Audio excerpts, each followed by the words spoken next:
Hello everyone, good afternoon সবাইকে। আমি মিষ্টি চলে আসলাম নতুন একটা ব্লগ নিয়ে। আর আমার ব্লগে তোমাদের অনেক অনেক ওয়েলকাম। কেমন আছো সবাই?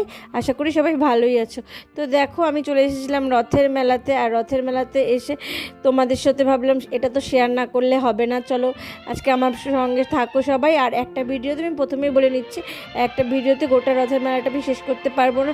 সাথে থাকো আর দেখতে থাকো। এখানে দেখো, আমি প্রথমে রথের মেলাতে এসে চিনিকলা কিনে নিলাম। তো কারণ তোমরা তো সবাই জানোই চিনিকলা দিতে হয় রথে।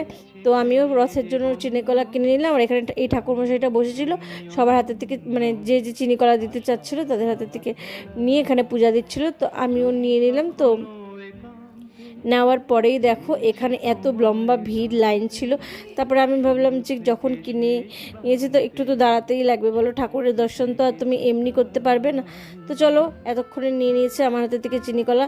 তারপরে ঢুকে মন্দিরে ঠাকুরের দর্শন করে বেরিয়ে পড়লাম। আর এই এই যে ছোট ছোট ছোট ছোট রান্নাবাটিগুলো দেখতে পাচ্ছ, মাটির খেলনা, সবজি, এগুলো দেখে শুধু মনে হচ্ছে ছোটোবেলায় যেন ফিরে আসছি। ছোটোবেলাটা যেন আজকে আবার অনেক বছর পরে নিজের চোখের সামনে ভাসছে। নিজেকে আর কন্ট্রোল করতে পারছি না, এত ইমোশন হয়ে গেছে আমি। আর এই রথের মেলাটা আমাদের বাড়ির কাছেই বসতো। এখন অবশ্য আমরা অনেক দূরে থাকি। তো ভিডিওটা কেমন লাগলো অবশ্যই কমেন্টসে জানাবে। আর গোটা মেলাটা দেখার জন্য নেক্সট ব্লগে চোখ রাখো। টাটা।